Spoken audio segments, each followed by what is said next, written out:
সকালবেলায় ছেলে উঠতে চাইছে না, রাতের বেলায় অনেক দেরি করে ঘুমোচ্ছে, কি যে করছে কিছু বুঝতে পারছি না।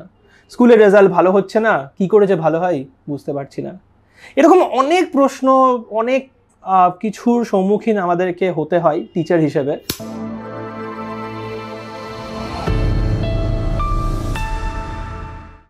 হ্যালো এভরিওয়ান, আজ পর্যন্ত আমরা প্রেপমেট চ্যানেলে অনেক কটাই ভিডিও সিরিজ এনেছি। কিছু ভিডিও সিরিজে আমরা স্টুডেন্টসের জন্য কথা বলেছি, স্টুডেন্টসদের কী অসুবিধা হচ্ছে। অনেক ভিডিও সিরিজে যেমন অনেক সময় লাইভ হচ্ছে, তো অনেক নিটের আপডেট নিয়ে কথা বলছি, কন্টেন্ট নিয়ে তো কথা বলি, যে ফিজিক্স কেমিস্ট্রি বায়োলজির সাবজেক্টে যে ম্যাটারটা রয়েছে সেটা নিয়েও আমরা কথা বলি। কিন্তু আজকের ভিডিও সিরিজে আমি কমপ্লিটলি ডিফারেন্ট একটা জিনিস নিয়ে কথা বলবো, এবং সেটাও আমি বলবো না, আমার সাথে পেরেন্টসরা থেকে বলবে। কি কথা হবে? জেনারেলি আমি অনেক সময় পেরেন্টসদের সাথে যখন 1-to-1 ডিসকাশন করেছি, একটা জিনিস সামনে বারবার উঠে এসেছে। তার মধ্যে প্রথমত হচ্ছে যে সকালবেলায় ছেলে উঠতে চাইছে না, রাতের বেলায় অনেক দেরি করে ঘুমোচ্ছে, কি যে করছে কিছু বুঝতে পারছি না। স্কুলের রেজাল্ট ভালো হচ্ছে না, কি করে যে ভালো হয় বুঝতে পারছি না। এরকম অনেক প্রশ্ন, অনেক কিছুর সম্মুখীন আমাদেরকে হতে হয় টিচার হিসেবে। তো সেই জিনিসগুলোকে নিয়ে আজকে এমন একটা সেশন আমি এখন করব, যেখানে একজন পেরেন্টস তিনি নিজে মুখে বলবেন যে তিনি তার স্টুডেন্টসকে যখন দেখছেন যে রেগুলারলি পড়াশোনা করছে, তখন এক্স্যাক্টলি কোন কোন সমস্যা উঠে আসছে এবং সেগুলোতে উনি এক্স্যাক্টলি কী কী স্টেপস নেন, আর যদি উনি ওই স্টেপসগুলো নেন সেগুলো সঠিক স্টেপ নাকি আরও কিছু বেটার স্টেপ নেওয়া যেতে পারে, আজকে এটা নিয়ে আলোচনা হবে।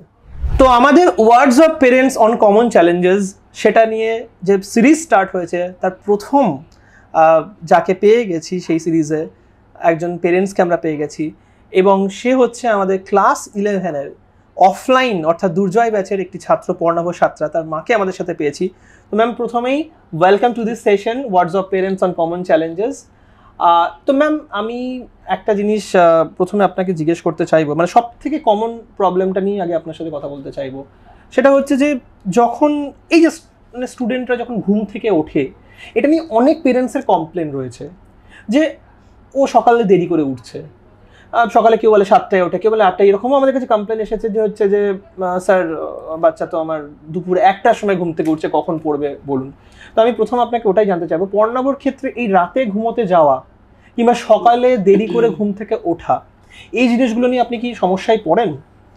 না, প্রথমেই বলি, প্রথমেই একটা কথা বলে যে ডিসিপ্লিন। তো আমিও বাড়িতে যতটা পারি চেষ্টা করি ওটা মেনটেন করার। তো সেই ক্ষেত্রে ওর একটা টাইম আমি পুরো মানে ফিক্সড করা আর কি। যেমন ধরুন, যদি স্কুল থাকে ওকে 6টায় উঠতে হবেই, কেননা 7টায় বেরোনো আছে। আর যদি স্কুল না থাকে তাহলেও 8টায় ওঠে।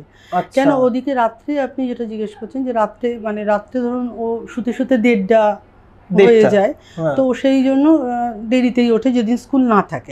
মানে কখনো কি এরকম হয়েছে যে 2:30-এর পরে ঘুমোচ্ছে বা 3টের পরে ঘুমোচ্ছে? ওই 1:30 লাস্ট, ওর 1টা থেকে 1:30-এর মধ্যে ও ঘুমিয়ে যায়। তবে কি দুপুরবেলাটা একটু ওকে 1.5 ঘন্টা মতো রেস্ট, 1 ঘন্টা 1.5 ঘন্টা একটা ন্যাপ টাইপের নেয়, যেটা হচ্ছে মানে আরো বুস্ট করে, ঘুম থেকে উঠে আরো ফ্রেশ ফিল হয়। তাহলে কি আর পড়াটা আরো ভালো করে ওর ভালো লাগে, এটা ওর প্যাটার্নের মধ্যে পড়ে। তো আপনি মোটামুটি ওকে ঘুমের টাইমটা বেঁধে দিয়েছেন যে রাত 1টা-1:30 থেকে সকাল 7টা, মানে আমরা যদি দেখি, এবং দুপুরে 1 ঘন্টা, মানে দিনেও মোটামুটি 6 থেকে 7 ঘন্টা কি 8 ঘন্টা ম্যাক্সিমাম ও ঘুমোচ্ছে। ওটা হচ্ছে আপনারই বলা কথা, মানে আপনিই বলেছিলেন যে ম্যাক্সিমাম একজনের 6 থেকে 7 ঘন্টা মানে দরকার আর কি, একটা মানুষের ঘুমের জন্য দরকার, অ্যাডিকুয়েট ব্রেন রেস্ট দরকার। তার কারণ হচ্ছে আমরা কন্টিনিউয়াসলি যখন আমরা ছাত্র থাকছি বা ছাত্রী যেই থাকুক না কেন, কনস্ট্যান্টলি আমাদের ব্রেন কাজ করে। তো একটা থট প্রসেসকে ফুয়েলিং, কাইন্ড অফ রিফুয়েলিং বলতে পারি আমরা। তো সেটাতে একটা অক্সিজেনেশনের একটা সাপোর্ট দরকার, যেটা কি হয় ডেফিনেটলি। তো এটা নিয়ে পর্ণবর অ্যাজ সাচ কোনো প্রবলেম নেই, মানে ওই কমপ্লেনটা পর্ণবর জন্য একদমই নেই যে হচ্ছে যে খুব লেট নাইটে ঘুমোতে যাচ্ছে এবং সকালে উঠছে খুব দেরি করে। যেটা অনেক ক্ষেত্রে আমরা পেরেন্টসদের ক্ষেত্রে মুখ থেকে শুনেছি যে সকালবেলা দেরি করে উঠলো, সকালে ঘুম থেকে গ্যাস্ট্রাইটিস হচ্ছে, কিছু খাচ্ছে না সারাদিন, এবার খাচ্ছে না মানে দুর্বল হবে, এবার কি হচ্ছে সন্ধ্যাবেলার দিকে ঘুমও পাচ্ছে, শরীরটা উইক হয়ে যাচ্ছে। এবং উইক শরীর তো ডিফারেন্ট মানে রোগও হতে পারে তার থেকে, কারণ যখন একটা শরীর দুর্বল হয়ে যাচ্ছে, ইমিউনিটি কম হতে পারে, সেখান থেকে অনেক কিছু রোগ হতে পারে, সিজনাল এত কিছু রোগ ছড়াচ্ছে। তো এটা পর্ণবর জন্য আমি ইস্যুটা শুনতে পেলাম। আরেকটা জিনিস আমি জিজ্ঞেস করবো যে এখন ধরুন আপনি যে কোনো মানে যারা পড়াশোনা করছে তাদের স্কুল বলুন, কলেজে বলুন, এবং কলেজ যদি নাও বলি, কারণ এই সেশনটা মেনলি যারা কম্পিটিটিভ এক্সাম প্রিপেয়ার করছে ক্লাস 12-এ তাদের জন্য হচ্ছে, তো স্কুল লেভেলেও যদি আমি বলে থাকি, একটা কমন জিনিস হচ্ছে যে বা কোচিং ইনস্টিটিউট থেকেও শুরু করে অনেক সময় আমরা কন্টেন্টগুলো ডিজিটাল কন্টেন্ট প্রোভাইড করি, মানে যেগুলো হচ্ছে মোবাইল ফোনের মাধ্যমে যাচ্ছে ওদের কাছে, টেলিগ্রাম হতে পারে, কোনো অ্যাপ্লিকেশনসও হতে পারে। তো এই যখন ওদের কাছে এটা যাচ্ছে, এটা ডিজিটাল কন্টেন্ট, তো বাচ্চারা যথারীতি ফোন বা ল্যাপটপ বা ট্যাব কিছু একটা খুলে সেই কন্টেন্টগুলোকে রিড করছে। এই কন্টেন্ট রিড করার সময় অনেক সময় দেখি পেরেন্টসরা অনেক সময় কনফিউজ থাকে যে বাচ্চাটা আদৌ কন্টেন্টে রিড করছে নাকি হচ্ছে অন্য কোনো সফটওয়্যার অ্যাপ্লিকেশনস এগুলোকে ডাউনলোড করে, হতে পারে যে হচ্ছে ফোনে মানে মোবাইল ফোনে হয়তো গেম খেলছে, কিংবা হতে পারে হয়তো কারোর সাথে চ্যাট করছে, কিছু হতে পারে। তো এই জায়গাটাই মানে আপনি কি করে বুঝতে পারেন যে পর্ণাভ আদৌ ওই সময়টাতে গেম খেলছে নাকি কারোর সাথে চ্যাট করছে নাকি পড়াশোনাটাই করছে, এটা আপনি কি করে বুঝতে পারেন? ও হচ্ছে কি বলুন তো, মানে খুব জোরে জোরে পড়ে, মানে বাড়িতে যখন পড়াশোনা করে তখন ও জোরে পড়ে, বলে পড়ে। ওর ওই টিচার একটা পড়ানোর একটা ন্যাক আছে, মানে ওর টিচার সবাইকে টিচারের মতো মনে করে, মানে আপনারা যেমন ধরুন কোচিং সেন্টারে যেরকম পড়াচ্ছেন সেইভাবেই ও পড়ছে, মানে বাড়িতেও পড়ছে ওরকমভাবে। আরজিডি স্যার যেমন পড়াচ্ছেন যেভাবে বলছেন ও বাড়িতে সেভাবেই বলে আর কি, পড়তে পুরো রিকল করছে। হ্যাঁ, পুরোটাই। আর তার সঙ্গে ট্যাবে তো যেহেতু এখন টেলিগ্রামই সব কিছু, তাই জন্য ট্যাবটা তো অন রাখতেই হচ্ছে সারাক্ষণটা, যেহেতু পড়াশোনায়। তাই জন্য আমি বুঝতে পারি যে মানে চুপ করে গেলেই তো বুঝতে পারবো যে ঠিক পড়ছে না, তখনই বুঝতে পারছেন যে পড়ছে না। ওকে, সো এইভাবে আপনি বুঝে যান যে আদৌ হচ্ছে মানে মনিটরিংটা করলে মোটামুটি মানে বোঝা যায়, পুরোটা দেখলে ওকে বোঝা যায়, মানে ও নিজেও ওই জন্য বাধ্য হয় যে হচ্ছে কনস্ট্যান্টলি কিছু একটা বলতেই থাকতে হবে, নাহলে তো আমার বুঝেই যাবে যে আমি পড়ছি না। এটা একটা কিন্তু ভালো জিনিস তো, মানে ডেফিনেটলি না ওর মধ্যে না একটা টিচার ভাবা, আর আপনাদেরকে দেখে আরো একটা ওর মধ্যে ওইটা আরো গ্রো করেছে যে টিচার হওয়ার মানে একটা, টিচিং করব। তো সেই ক্ষেত্রে ও এখনো সেই ওই টিচারের মধ্যে, মেডিকেল কলেজে গেলে ও ভাবছে যে হচ্ছে যে প্রফেসর হওয়া, সেই সমস্ত জিনিস, মানে ও বলছেই এটা যে আমি যদি পাই, এখন জানি না পাবে কিনা, কিন্তু যদি পাই ভালো করে পড়ছে, ও চেষ্টা তো করছে অবশ্যই, চলছে ডেফিনেটলি। কারণ দুটো যে আপনি বললেন কথা, দুটোই খুব ভালো হ্যাবিটের কথা আপনি বললেন। আপনি প্রথমটাও যেটা বললেন যে সকালে ঘুম থেকে ওঠা, রাতের বেলায় প্রপার টাইমে ঘুম থেকে যাওয়া, তারপরে এটাও যেটা বললেন যে হচ্ছে মোবাইল স্ক্রিন নিয়ে টাইম গেল তখনও পড়ছে। সো ও নিজেকে এমন সিস্টেমের মধ্যে রাখছে যাতে করে ও ইনডিসিপ্লিন না হতে পারে। আজকে যদি আমি চুপ করে থাকতাম, মানে মোবাইল স্ক্রিন খুলে যদি না পড়ি, তাহলে দেয়ার ইজ এ চান্স যে আমার মাথা বলছে ঠিক আছে কেউ তো বুঝতে পারছে না আমি কি করছি না করছি, তো চলি না একটু অন্য কিছু করি। তো ও কিন্তু নিজেই এমন সিস্টেম বানিয়ে রেখেছে যে ওর নিজেই যদি চুপ করে থাকে তখন ওরই মনে হবে যে না আমি চুপ করে আছি, মা তো বুঝে যাচ্ছে, না এটা করা যাবে না। তো একটা নিজেকে কন্ট্রোল সিস্টেমের নিজের প্রসেসটা এরকম করে বানিয়েছে। খুব ভালো, দুটো পয়েন্টই আমার খুব ভালো লাগলো যে অ্যাটলিস্ট মানে রিক্রিয়েশন করছে কি করছে না, মজা বা আনন্দ করছে কি করছে না, বাট কিছুই কি নেই ও, মানে কিছুই কি মোবাইলে কিছুই আনন্দ বা মজার জিনিস দেখে না, মানে না ওর ওটাও একটা ফিক্সড করা আছে। মানে ব্যাপারটা হচ্ছে ওর ধরুন ওই যে বললাম যে দুপুরবেলাটা ও যে রেস্ট পায় ওটারও টাইম বাইন্ডিং আছে, 2:30 থেকে 4:30। না আমি বলছি যে ওই সময়টাই, ওই 2:30 থেকে 4:30-র মধ্যে ও আধ ঘন্টার জন্য ওই গোপাল ভাত দেখে, মানে গোপাল ভাত দেখে। আচ্ছা, ওর মধ্যে এখন সেই বাচ্চা ভাবটা আছে, প্রত্যেক দিন ওই 20 মিনিট ওকে গোপাল ভাত দেখতে দিতে হয়। ওই 2:30 থেকে 4:30-র মধ্যে ও দুপুরের লাঞ্চটা সারে ওই গোপাল ভাত 20 মিনিট ওই খেতে খেতেই অনেক সময় দেখে নেয়, তারপরে 1 থেকে 1.5 ঘন্টা ঘুমায়। রাইট, এই কমেডি ব্যাপারটা বেশ ভালো, মানে কমেডি জিনিসটা আমার মনে আছে। ওটা ওর বাবারও খুব পছন্দের, ওটা হচ্ছে 15 দিন ছাড়া, আচ্ছা প্রত্যেক ফ্রাইডে, মানে প্রত্যেক ফ্রাইডে না, মানে একটা ফ্রাইডে ছাড়া একটা ফ্রাইডে ওটা 2 ঘন্টার জন্য সিআইডি দেয়। রাইট, ওটা বাবা আর ও দুজনে মিলে ওই 2 ঘন্টার জন্য ওটা, মানে ওটা একদম মানে ওর দেখার টাইমটাও ফিক্সড করা। রাইট। তবে খুব ভালো লাগলো, এটা একটা অনেক ভালো জিনিস জানেন তো। মানে ধরুন যদি পেরেন্টসরা মানে যদি বাচ্চাদের সাথে বসে একসাথে রিক্রিয়েশনটা করে, তাহলে বাচ্চাদের শিডিউল তৈরি হয়ে যায়। মানে আজকে ধরুন যদি আপনি যেটা বললেন যে 15 দিন পর পর বা 7 দিন পর পর বা সপ্তাহে এভরি স্যাটারডে বা সানডে, এই যে পরীক্ষা আপনাদের, মানে ধরুন এই যে পরীক্ষা হলো 17 তারিখে, মানে পরীক্ষার AITS এর সময়, ওই দিনটা ওকে একটু ছাড় দেওয়া হয়েছিল যেহেতু একটা চাপ গেছে পরীক্ষা।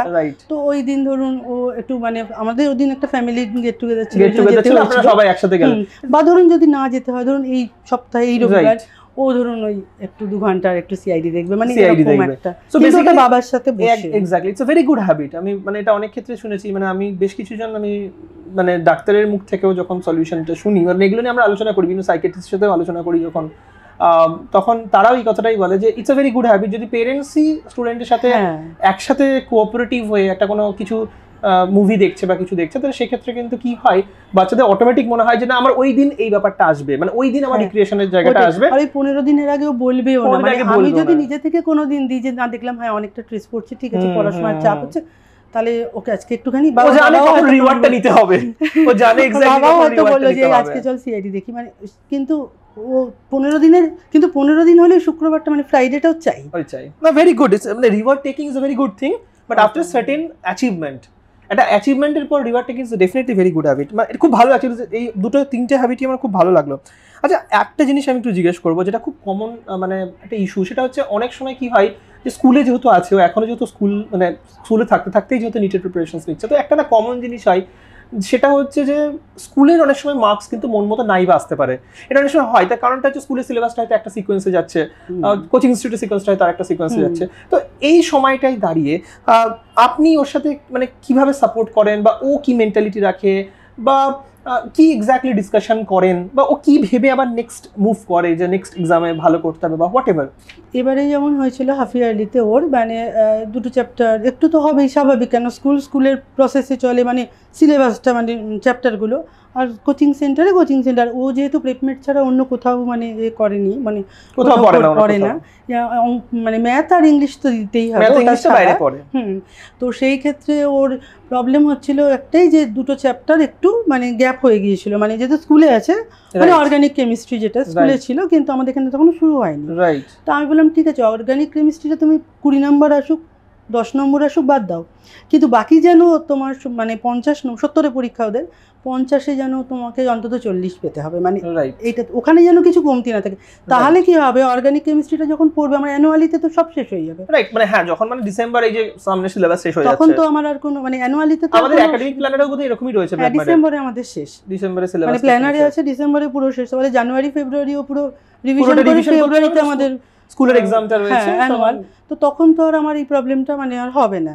তাতে হয়তো মানে হাফ ইয়ারলিতে রেজাল্টে একটু কম হলো, কিন্তু তাও যদি বাকি চ্যাপ্টারগুলো পড়া থাকে তাহলে ওই দুটো চ্যাপ্টার বা একটা চ্যাপ্টার মানে খুব কম সংখ্যক, তো কটা কোশ্চেন কোটা সিগনিফিক্যান্ট কিছু আসে না, আর হয়ও নি, কারণ আমি দেখলাম যে রেজাল্টে ওর ওইটুকুর জন্যই যেটুকু পারেনি সেইটুকু, বাকি ভালো পারফর্ম করেছে, বাকি পুরোটাই ভেরি গুড। সো বেসিক্যালি এটাই মানে আপনার মানে ওভারঅল যেটা উঠে এলো সেটা হচ্ছে যে সেই সময় আপনি ওকে ওই জায়গাটা ওই রিল্যাক্সেশনটা দিয়েছেন, যে তুমি যেটুকু পড়ানো হয়নি সেই জায়গাটাই ঠিক আছে, তোমার তার জন্য 5-10 নম্বর যেটা কমে এলো, বাকিটা যেন ঠিক আছে, বাকিটা দিস ইজ দ্য মাইন্ডসেট যেটা আপনি ওর মধ্যে তৈরি করে দিয়েছেন। বাকিটা যদি গ্যাপ থেকে যায় তাহলে তো পরে প্রবলেম হয়ে যাবে। রাইট। আচ্ছা একটা যেটা আমার নেক্সট বলার, সেটা হচ্ছে বাড়িতে আপনি ওকে কতটা সময় দেন? বাড়িতে ওকে পুরোটাই দিতে হয়, কেননা দেখুন আমি যদিও হাউসওয়াইফ বলে হয়তো পারি বেশি, বা বাবার অনেক সাপোর্ট আছে বলে আমি হয়তো পারি, মানে এমন হয় ছেলের পরীক্ষা থাকলে বাবা বলে আমি রান্না করে নিচ্ছি তুমি পড়াও, মানে এরকম একটা ব্যাপার ছোটবেলায় বলছি, এখন তো এখন এটাই আর কি, মানে আমি অনেক ক্ষেত্রে দেখেছি, মানে আমাদের সময় মানে 10 পর্যন্ত তাই হয়েছে, মানে পরীক্ষার সময় ধরুন আমি ওকে পড়াচ্ছি, বাবা এসে যা হোক একটা কিছু ফুটিয়ে একটা কিছু রান্না করে নিচ্ছে, এই করেছে, এই আপনি মেন্টাল সাপোর্টটা অ্যাজ ওয়েল অ্যাজ মানে পুরো সাপোর্টটা, কাজেরই সাপোর্টটা আপনি পান। ওকে, আর এমনিতে তাছাড়া আমি বলবো যে ধরুন মানে আর কিভাবে বলতে দেখুন ওই যে সময়টা আমি পাচ্ছি, মানে পুরোটাই ও আর আমি সময়টা পাচ্ছি, ও যখন এমসিকিউস করে, মানে ও যখন কোনোভাবে কিছু সার্জারিটা করে আপনাদের এনসিটি সার্জারিটা, তো তখন ওর প্রত্যেকটা চ্যাপ্টারই প্রত্যেকটা সাবজেক্টের প্রতিটা চ্যাপ্টারই ও বলে যে মা আজকে আমি মরফোলজি করছি, ঠিক আছে করো, তো মরফোলজিটা করে নিল পুরোটা, মানে ধরুন ও এক্সারসাইজ 1টা পুরোটা কমপ্লিট করলো, করার পর বা ইনটেক্সটা প্লাস এক্সারসাইজ 1টা কমপ্লিট করলো, করার পর এবার আমি ওই এক্সারসাইজ 1 আর ইনটেক্সটা, ও তো ওই এখন তো ইয়েতে করে ওএমআরসিতে করে, তা আমি ওই বইয়েতেও টিক মারে, আমি ওই তখন ওই অ্যানসারটা আপনি মিলিয়ে নিই। কেমন লাগে এটা করতে? ভালো লাগে, কেন কতটা ও তৈরি হচ্ছে, কতটা আমিও বুঝতে পারি, আপনি রিয়েল টাইম বুঝতে পারছেন, আমি হয়তো পড়াটাও বুঝতে পারছি না, মানে বুঝতে পারছেন যে পারফরম্যান্সটা কেমন করছে, হ্যাঁ যে কটা ভুল করছে তাতেই আমি বুঝতে পারছি, দেখ তোর এই জায়গাটা ইনটেক্সের এখানটা হলো না, 2 নম্বর ইনটেক্সে 5টা ভুল, তার মানে তোমার একটু আরো এই টপিকটা একটু বেটার করতে হবে। ভেরি গুড, মানে এইটুকুটা বলতে পারি, সত্যি কথা বলতে গেলে মানে একদমই তাই, পড়া কিন্তু মরফোলজি কিন্তু আমি বুঝতে পারি না, কিন্তু ডেফিনেটলি আমি কি করে বুঝতে পারি, আপনার সাবজেক্টই নয় সেটা, কিন্তু অ্যাট লিস্ট এটা বুঝতে পারছেন যে এই চ্যাপ্টারের উপর কতটা প্রিপেয়ার হয়েছে কিনা, কারণ বইয়ের যে স্ট্যান্ডার্ড অথেন্টিক কোশ্চেনস গুলো রয়েছে তার ভিত্তিতে আপনি জাজ করতে পারছেন। খুব ভালো লাগলো জিনিসটা শুনে, এবং আমার মনে হয় যে এটা মানে ওকে ডেফিনেটলি আপকামিং ডেজে অনেক ভালো সাপোর্ট দেবে। ওটা শুধু মানে বায়োলজি বলে না, প্রত্যেকটা ফিজিক্স কেমিস্ট্রি তো পড়েন সব, বাই দ্য ওয়ে যদি কিছু মনে না করেন তো আপনার মানে পড়ার স্ট্রিম কি ছিল? আমার কিন্তু আর্টস ছিল, কিন্তু আমি মাধ্যমিকে অঙ্কে 93 পেয়েছিলাম, কিন্তু আমার জিওগ্রাফি নিয়ে পড়া এত ভালো লেগেছে আমাদের সময় মানে আপনি আর্টসে পড়েও কিন্তু বাচ্চাকে ফিজিক্স কেমিস্ট্রি এই জায়গাটাতে সাবজেক্ট নাই বা বুঝলেন, কিন্তু টু সাম এক্সটেন্ট আপনি কিন্তু টু সাম এক্সটেন্ট নয় পুরোটাই আপনি আর কি এমসিকিউস করছে, সেটাকে দেখভাল করা। সিলেবাসটাও আমি জানি, ধরুন বলি যে রোটেশনটা আজকে পড়ো বা এটা এক্স্যাক্টলি আপনি এটা বুঝতে পারেন যে আপনি কোন চ্যাপ্টারে উইক আছে এখনো ঠিক করতে হবে। আচ্ছা একটা কথা আমি জিজ্ঞেস করবো যেটা সমস্ত পেরেন্টসেরই মানে কমন কোয়েশ্চেনস থাকে, সেটা হচ্ছে এই সময়টাই মানে যে সময় ওরা আছে, যে বয়সটা যেরকম ওদের সবাই মোটামুটি 17, 18, 16 এরকম একটা এজে, কেউ 15 এরকম একটা এজ গ্রুপের মধ্যে যখন আছে, তখন একটা কমন চান্সেস থাকে যে অনেক কিছুই ওদের অজানা থাকে রিলেটেড টু দ্য অ্যাডোলেসেন্স, মানে যেটাকে আমরা বলি হচ্ছে যে ঠিক এই মিডল এজ, যেটাকে আমরা বলি মিডল এজ ঠিক বলবো না, মানে অ্যাডোলেসেন্স বলাটাই বেটার। এই অ্যাডোলেসেন্স টাইমে ওদের কিন্তু অনেক ডিস্ট্রাকশনস হয়, মানে বন্ধু বান্ধব, ছেলে বন্ধু, মেয়ে বন্ধু, একটু কথা বলি, তো অনেক কিছু যেহেতু অজানা বলে ওদের, তো সেই জায়গাটাই দাঁড়িয়ে বাবা মা হিসেবে কিছুটা আমাদের মানে কর্তব্য থাকে, এবং পেরেন্টস হিসেবে আমাদেরও কর্তব্য, মানে টিচার হিসেবে আমাদেরও কর্তব্য থাকে যে কিভাবে বাচ্চাটাকে আমরা অ্যাওয়্যার করব এবং কোনটা করা উচিত কোনটা করা উচিত না, সব কিছু যেমন একটা বলা, সব যেটা বয়স আছে, তো সেই জিনিসটা বলা তো খুব সহজ, কিন্তু বাচ্চাকে রিয়েলাইজ করানো যে সত্যি এটার বয়স আছে, এবং সত্যি আমার বয়সটা তো আসবে একদিন, মানে আমার যদি এখন 15 বছর হয়, সত্যি তো আমার একটা দিন তো 25 বছর আসবে, তাহলে এখন আমি 10 বছরের জার্নিটা এনজয় করি না? তো এই যে জায়গাটা রিয়েলাইজ করানো এবং সেটাকে একটা প্রপার নিয়ম শৃঙ্খলার মধ্যে বেঁধে রাখা, এটা অনেক বড় চ্যালেঞ্জ। মানে আমি কেন এই কথাটা বলছি, কারণ যখন দেখতে পাই ওভারঅল মোটামুটি 100 জনের মধ্যে 20 জনই কিন্তু এটা পারছে, 20 জন পেরেন্টস এটা করতে পারছে, বাচ্চাকে সেই পর্যায়ে রিয়েলাইজ করাতে পারছে, বা টিচার হিসেবেও যদি আমরা বলি সেটা কিন্তু ওই 20 জন 30 জনের মধ্যেই আছে। 70 জনকেই কিন্তু কোথাও না কোথাও কেউ হয়তো ফুললি এক্সপ্লোর করছে না, কেউ হয়তো হাফ এক্সপ্লোর করছে, কেউ হয়তো একটু বন্ধুর সাথে ঘুরতে যাচ্ছে, কিছু না কিছু করছে। তো আপনি পর্ণাভকে ঠিক মানে এই জায়গায় পর্ণাভর স্ট্যান্ডটা কী রয়েছে জানতে চাইবো ফার্স্ট, আর সেকেন্ড জানতে চাইবো যে কিভাবে আপনি এটা সম্ভব করলেন ওর জন্য। এই সময়টা পুরোটাই আমি প্লেসমেন্টে মানে পেয়েছি। কেন বলছি, প্রথমে ধরুন ওকে যখন আমি ভর্তি করি তখন ও ক্লাস 10-এ পড়ে। ক্লাস 10-এ, আচ্ছা। এবারে সেই সময় ফাউন্ডেশন কোর্সে পড়তো। এবারে কি বলুন তো, ওর মানে ওর সবসময় একটু টিচারদের সাথে বেশি ইনভলভ, মানে স্কুলেও তাই ছিল, বন্ধুদের থেকে টিচারদের সাথে একটু বেশি ইনভলভ ছিল। আর এখানে আসার পরেও কি হলো, মানে টিচারদের সাথে এতটা ইনভলভ, ফলে ওর যে কোনো প্রবলেম যা কিছু টিচারদের কাছ থেকে অনেকটা ও তো এখানে শুনে, মানে ক্লাসের মধ্যে বা এমনিও শুনে, কথা হয়ে বিভিন্ন রকম যে ডাউট ক্লিয়ারিং এ এসে কথা হয় আর কি, অনেক রকম কথা হয়ে একটু হয়েছে। তার থেকেও বড় কথা হচ্ছে যে আপনি যে ভিডিওগুলো করেন, এবার ভিডিওটা ধরুন আপনার ওই যেটা লাস্ট ভিডিও ছিল যে লাইফ পার্টনার, তো সেইটা দেখে এবার আপনার ধরুন ভিডিওটা আমি দুজনে মিলেই দেখলাম। দেখার পর আমি বললাম যে দেখ স্যার তো এরকম বলছে, আর স্যারের কথা মানে তো একদম মানে শুনবেই, ও স্বাভাবিক। এবারে সেখানে আমি বললাম দেখ, আর এটা তো ঠিক যে এই সময়টা তোমার এইভাবে চলার উচিত, এই সময়টা পুরো পড়াটা মানে পড়ার দিকেই পুরো ফোকাস করা, ফলে তখন ওই আলোচনা হয়। বা আপনি ক্লাস 10-এ কি রকম কত পার্সেন্ট ছিল? 97% ছিল। বাহ, খুব ভালো স্কোর করেছিল। আচ্ছা ঠিক আছে, তারপরে কন্টিনিউ করুন প্লিজ। আর তারপরে আপনি ক্লাসেও যেটা বোঝান, ওর তো ওই যে জোরে জোরে পড়ে অভ্যাস, ও তখনও পড়ছে, কোথাও একটা কিছু বুঝতে না পারলে বলছে মা এটা মানে এমনি কথা মানে হচ্ছে, তখন আমি হয়তো গিয়ে বললাম সেটা। ওর বাবার কাছে এই ব্যাপারটা আবার খুব একটাও মানে ফ্রি নয়, কিন্তু আমার কাছে সব ব্যাপারটাই মানে কথা হয় আর সেটাই হয়। মায়ের কাছে যে বললো যে যখন পড়ছে, যখন একটা নতুন জিনিস জানছে, আমিও বুঝতে পারছি রিপ্রোডাকশন বা কোনো কিছু পড়ছে, তখন একটা নতুন তখন বলছে এইটা এটা এটা পড়ছে খুব, তখন আমি বললাম যে হ্যাঁ দেখ এটা এরকম এটা এরকম। তার মধ্যেও কিন্তু আবার ওকে বোঝাচ্ছি যে দেখ এটা কিন্তু ক্রাইম, এটা কিন্তু ঠিক, এটা কিন্তু ভুল, মানে ওই কথার মধ্যে মধ্যে কথা। বা ধরুন আপনি মেসেজটাও দিয়ে দিচ্ছেন। হ্যাঁ, বা ধরুন রিসেন্ট ঘটনা, আপনার সব ভিডিও বা রিসেন্ট যে ঘটনাগুলো ঘটছে, বিভিন্ন ধরনের যে সোশ্যাল ক্রাইমগুলো ঘটছে, তো সেখানে সেইটা দেখতে দেখতেও বলছি তখনও যে দেখো এটা তো ঠিক হয়নি, এটা ঠিক না, এইভাবে ভাবেও একটা মোটামুটি মনের মধ্যে। সো আপনি বেসিক্যালি আপনি এটা বুঝিয়ে দিচ্ছেন মানে কোনো না কোনো কথার মাধ্যমে। হ্যাঁ, মানে ডাইরেক্টলি একদম পরপর না বলে সুযোগ বুঝে, সময় বুঝে, একটা ঘটনা এলে তখন বাচ্চাকে লেসনটা আপনি দিচ্ছেন যে এটা করো, এটা করো না, এটার বয়স, এটা বয়স না। খুব ভালো লাগছে, ইটস ভেরি স্মার্ট টিচিং। এবং কাইন্ড অফ মানে মায়ের কাছ থেকে তো সব জীবনে প্রথমে শব্দটা শেখে, মা বলা শব্দটা থেকে শুরু করে সবাই, ওটাই প্রথম শেখা।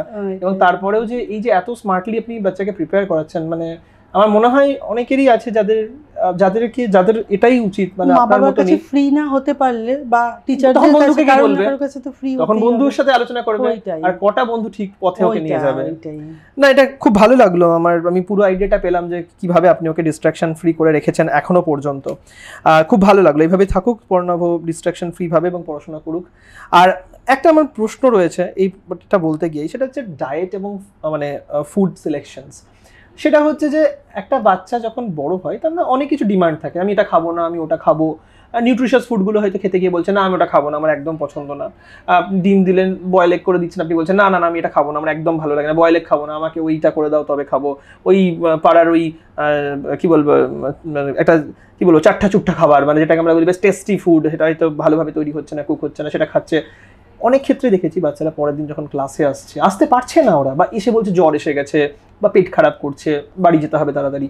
তো কোথাও না কোথাও কিন্তু ফুড সিলেকশনসটা অনেক বড় ম্যাটার করে, যে কতটা হেলদি থাকবে, কতটা ইমিউনিটি নিয়ে থাকবে। সেই জায়গাটায় দাঁড়িয়ে পর্ণব মানে আপনার কথা কতটা শুনে চলে, বা ভালো ফুড সিলেক্ট করতে গিয়ে ওকে কতটা গাইড করতে হয়, নাকি নিজেই বা জোর করতে হয় কিনা, নাকি নিজেই ও প্রপার ফুডটা সিলেক্ট করতে পারে? না, জোর করতে হয় না, ও সব রকম সবজি খায় কিন্তু ফলটা একদমই খায় না। আর একটা ব্যাপার, এই আপনি এগের কথাটা বলতে মনে পড়লো, ডিম সিদ্ধ, ওটা আপনিই বলেছেন, ওটা কিন্তু আগে খেত না খুব একটা, রোজ সকালে খাচ্ছে, ওটা এখন স্যার বলেছেন, স্যার প্রত্যেকদিন ডিম সিদ্ধ খেতে, তো ডিম সিদ্ধ মানে ও ডিম সিদ্ধটা এখন ভেরি গুড হ্যাবিট। এবং দেখবেন মানে কি হয়, মানে ও শুধু খাচ্ছে না, আমাদেরকেও খাওয়াচ্ছে, মানে তোমরাও খাও, ডিম ভাজা খাবে না, ডিম সেদ্ধই, এডুকেট করছে সবাইকে। ভেরি গুড হ্যাবিট, মানে ওর বায়োলজিটা একদম আস্তে আস্তে ভিতরে নিয়ে নিচ্ছে, ডিম সেদ্ধই খেতে হবে। তো ওকে, সো বেসিক্যালি এটা নিয়েও শুধু বলেন ফলটা খেতে চাইছে না, সো আই থিংক ওটা মানে আপনি নিজে কিছু না কিছু তো খাওয়া শুরু করবে, বাট ওভারঅল আপনি খাচ্ছে এটাই বলছেন। আচ্ছা, একটা প্রশ্ন আমি যেটা জানতে চাইবো সেটা হচ্ছে যে অনেক সময় আমরা দেখেছি যে স্পেশালি ফিজিক্স বা কেমিস্ট্রি এই সাবজেক্টগুলো যেহেতু একটু কনস্ট্যান্টলি পড়তে হয়, মানে বা বলতে গেলে অনেক ক্ষেত্রে আমি শুনেছি যে বাচ্চারা বলছে যে কেমিস্ট্রিটা বুঝতে পারছি না বা ফিজিক্সটা বুঝতে পারছি না। তো ওর ক্ষেত্রে কি এটা হয়, এবং যদি না হয় বা যদি হয় তাহলে কারণটা কি মনে হয়? না, ওর ক্ষেত্রে একদমই হয় না, কেননা ও ফিজিক্স কেমিস্ট্রি বায়োলজি তিনটেই পুরো বুঝতে পারে।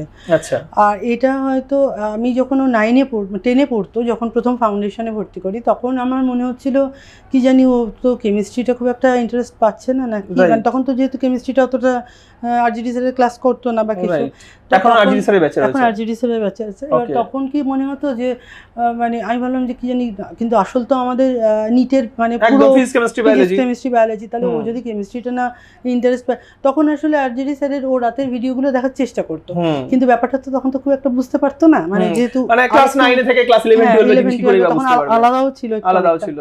এবার তো এখন দেখছি যে যখনই 11-এ উঠলো, যখন ক্লাসটা কন্টিনিউ হলো, তখন দেখছি যে মানে ও কেমিস্ট্রিটা মানে বায়োলজি তো পছন্দই ছিল, কিন্তু কেমিস্ট্রিটা এখন খুব ভালোবাসে, মানে খুব ভালো লাগছে কেমিস্ট্রিটা, মানে খুবই বুঝতেও পারছে, করছে, নাম্বার যাই পাক, কিন্তু কেমিস্ট্রিটাকে ভালোবেসে পড়ছে।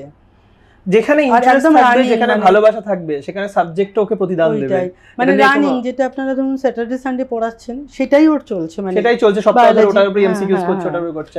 এই প্রসঙ্গে আমি অনেক সময় অনেক পেরেন্টসকে এই কথাটাই আমি বলবো, সেটা হচ্ছে যে ক্লাসে অ্যাটেন্ডেন্সটা কিন্তু মানে অনেক বড় ম্যাটার করে। মানে আমরা দেখেছি, আমি একটা যেমন সেদিন একটা টপিক পড়াচ্ছিলাম হচ্ছে যে ইলেকট্রন ট্রান্সপোর্টিং চেইন রেসপিরেশনস, পড়া থেকে দেখলাম আগের দিনের বেশ কিছু বাচ্চা আগের দিনে পড়াটা করেই আসেনি। তার ফলস্বরূপ কি হচ্ছে, নেক্সট দিন যখন পড়াতে ঢুকছি আমার কাছে দুটো অপশন থাকবে। একটা হতে পারে যে আমি কমপ্লিটলি ওদের মুখের দিকে তাকালামই না, ওরা বুঝতে পারছে না, পড়ে আসেনি তো বুঝতে পারবে না কি করে, আমি তো নেক্সট দিন নতুন টপিকে জাম্প করতে পারবো, তাহলে ওদেরকে পড়ে আসতে হতো, আসেনি। তাহলে আমার কাছে দুটো অপশন আছে, একটা হচ্ছে ওর দিকে না তাকিয়েই আমি নিজের মতো পড়ে চলে গেলাম, ওরা বুঝলো কি বুঝলো না। সেকেন্ড অপশন হচ্ছে যে আমাকে আবার ওটা পড়াতে হবে, যাতে করে ওরা ভালো করে বুঝতে পারে, এবং আমাকে তারপরের দিন হয়তো নতুন টপিক ধরতে হবে, তাহলে আমার একটা দিন লেকচার ডিলে হচ্ছে। তো এর আবার মেন কারণ আমরা যখন দেখলাম আলোচনা করতে গিয়ে, সেটা হচ্ছে যে বাচ্চা হয়তো একটা আগের দিন কেউ আসেনি, আর কেউ যারা এসেছে তারা পড়ে আসেনি, আর হয়তো হাতে গুনে 3-4টে বাচ্চাই হচ্ছে যারা প্রপারলি পড়ে এসেছে, তার ফলে পরের দিনে ওদের জন্যই হয়তো টপিকটা আমি নতুন পড়াতে পারতাম। যাই হোক, আলটিমেটলি আমি সেই দিনটা রিপিটই করিয়ে দিয়েছি। তো আমি সেম জিনিসটা কেমিস্ট্রির ক্ষেত্রে আরো অ্যাপ্লিকেবল, আরো বেশি অ্যাপ্লিকেবল, ফিজিক্সের জন্য তাই, কারণ এগুলোতে না মানে একটা দিন আর নেক্সট দিনের মধ্যে সুন্দর একটা থ্রেড থাকে, তো যেদিন আসবে না সেদিন থ্রেডটা কেটে যাবে। বায়োলজির জন্য কি হয়, এটা স্টোরি টাইপের একটা সাবজেক্ট, একদিন যদি নাও আসে তো পরের দিনটা গিয়ে কি হয় না, কিছু তো বুঝতে পারে, হয়তো পুরোটা বুঝতে পারলো না যতটা বুঝতে পারতো অ্যাকচুয়ালি প্রত্যেকদিন এলে, কিন্তু ফিজিক্স কেমিস্ট্রি জন্য না এরকমও হতে পারে যে কিছুই নেক্সট দিন হয়তো বুঝতে পারছে না, জাস্ট বিকজ আগের দিন আসেনি বলে। তো এই জায়গাটা আমার মনে হয় অ্যাটেন্ডেন্স খুব ইম্পর্টেন্ট, এবং তার জন্য হেলথের একটা সাপোর্ট দরকার, যেটা আপনি বলছেন। পর্ণবের অ্যাটেন্ডেন্স কিরকম থাকে? ও প্রত্যেক দিনই এসেছে, মানে এখনো পর্যন্ত কামাই মানে একদিনও অ্যাবসেন্ট হয়নি।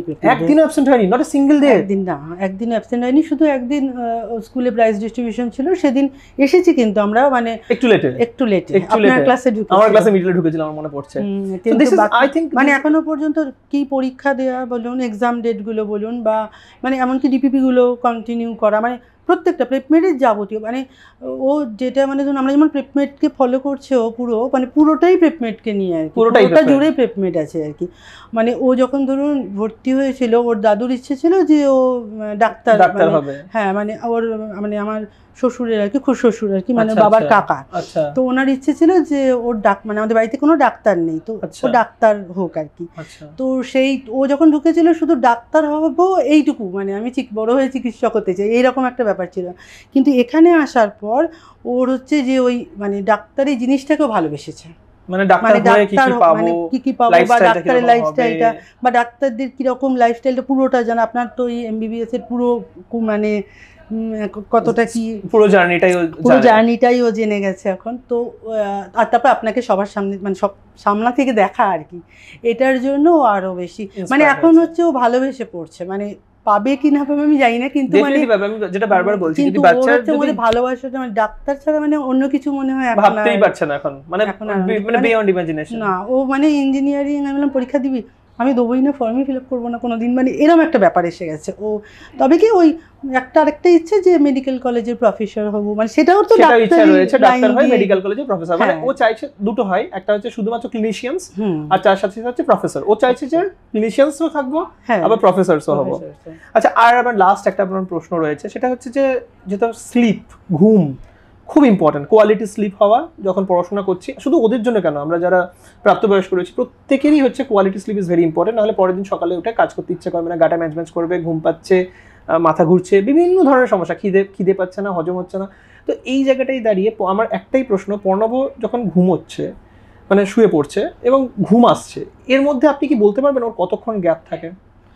ওর খুব বেশি হলে 15 মিনিট, কারণ আমি ও শোয়ার সময় ওকে কোনো মোবাইল দিই না। 15 মিনিটের মধ্যে একদম বাচ্চার মতো ঘুমিয়ে যাচ্ছে? 15 মিনিটের মধ্যেও ঘুমিয়ে পড়ে, কারণ ওই সময়টা তো মোবাইল কোনো ইউজ করে না, মানে একদম পুরো মানে পড়াশোনা কমপ্লিট হলো, বেশ একদম শুয়ে পড়লো, 15 মিনিট হলো ঘুমিয়ে গেল, এবং তারপরে যথারীতি যে সময় ওঠার কথা। আর আপনার তো ওই ডেইলি রুটিনের ব্যাপারটা আছেই, সকালবেলা ডেইলি রুটিন, ঘুম থেকে উঠে রুটিনটা বানাই।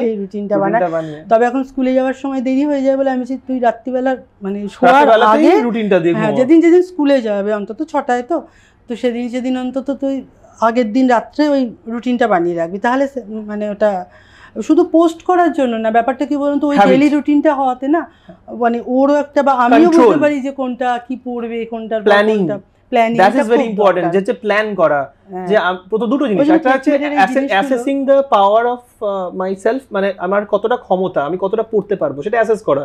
অনেক সময় বাচ্চারা দেখেছি 4টে চ্যাপ্টার রেখে দিচ্ছে, লাস্ট 3 দিন পড়বে। তো এটা অ্যাটলিস্ট এই যে প্ল্যানিং হ্যাবিটটা যদি ওর থাকে, ও নিজেই বুঝতে পারবে ভাই এটা 3 দিনে হবে না, আমার জন্য 7 দিন রাখতে হবে, তবেই 4টে চ্যাপ্টার ফিনিশ হবে। আর এই প্ল্যানিংটা সারা জীবন লাগবে, পরবর্তীকালেও লাগবে, ভেরি ইম্পর্টেন্ট থিং। প্রপার যদি ডেইলি বেসিসে যদি একটা প্রপার ফ্লো অফ ওয়ার্ক থাকতে হয়, কাজের ফ্লো, পড়াশোনার ফ্লো থাকতে হয় daily, it's very important thing, the habit is very important thing, তাহলে ডেফিনেটলি এটা অনেক কাজে লাগবে। মানে আপনি বলেন না যে ডিসিপ্লিনটা আর এই প্ল্যানিংটা, এই দুটো ইম্পর্টেন্ট, এটা আপনারই কথা, মানে আপনারই ভিডিওতে দেখা, মানে আপনার ভিডিও তো সবটাই দেখা হয়, মানে দেখি আর কি, আমিও দেখি, ও দেখে, একটাও ভিডিও মিস করিনি আমরা। তো সেই ক্ষেত্রে ওখান থেকেই আমরা আমিও এতটা করতাম, ভেবে দেখেন না কখনো, এই একটা বছর ধরে মানে কমপ্লিটলি এটাই ফলো করেছেন। ডেফিনেটলি আরো একটা বছরের জার্নি বাকি রয়েছে, এবং যেহেতু ক্লাস 12 এবার উঠবে, আই থিংক এখন 11 এর এন্ডের দিকে রয়েছে, এবার 12 এ উঠবে, পুরো 12টাও থাকবে, এবং আশা করছি খুব ভালো রেজাল্ট করবে, এটা আমাদের শুভেচ্ছা রইল ওর জন্য, সবাই মিলে একদম অলওয়েজ, এবং ডেফিনেটলি মন প্রাণেও খাটছে যখন, তারপর সবসময় যদি কেউ পরিশ্রম করে সেটা পেড অফ হবেই, সেটা পে হবেই, সেটা ডেফিনেটলি রেজাল্টের টার্মে ফিরে আসবেই। খুব ভালো লাগলো আপনার সাথে কথা বলে।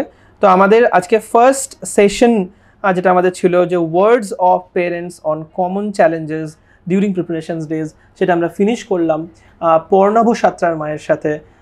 অনেক অনেক ধন্যবাদ ম্যাডাম আপনাকে এই সময়টা দেওয়ার জন্য। এবং তার সাথে সাথে আমি পেরেন্টসদেরকে বলবো যে আপনারাও যদি আপনারা যে চ্যালেঞ্জেসগুলো ফেস করছেন, যে বাচ্চারা যখন প্রিপারেশন করছে, যদি এর মধ্যেও যে আমরা কথাগুলো যেগুলো বললাম তার মধ্যেও যদি মনে হয় যে এরপরেও আপনার কোনো কোয়েশ্চেন্স আছে, আপনি কিছু জিজ্ঞেস করতে চান, বা আপনার বাচ্চারা হতেই পারে যে অন্য একটা কমপ্লিটলি ডিফারেন্ট চ্যালেঞ্জেস আছে, তো আপনি কমেন্ট সেকশনে লিখুন, আপনি জানান। আমরা ডেফিনেটলি সেটা নিয়ে যদি আমাদের কোয়েশ্চেন্সগুলো ইউটিউব টিমের পরে মনে হয় যে আপনাকে ডেকে পাঠানোর মতো, আমরা আপনাকে ডেকে পাঠাতে পারি, অথবা আপনার কোয়েশ্চেন্স নিয়ে আমরা একটা সেপারেট ভিডিও করতে পারি, যেটা ডেফিনেটলি আপনার বাচ্চার প্রিপারেশনসকে আরও বেশি স্ট্রং বা শক্তিশালী করে তুলবে। আজকে এখানেই ফিনিশ করছি এই সেশনটা। খুব ভালো থাকবেন সবাই, সুস্থ থাকবেন, ধন্যবাদ।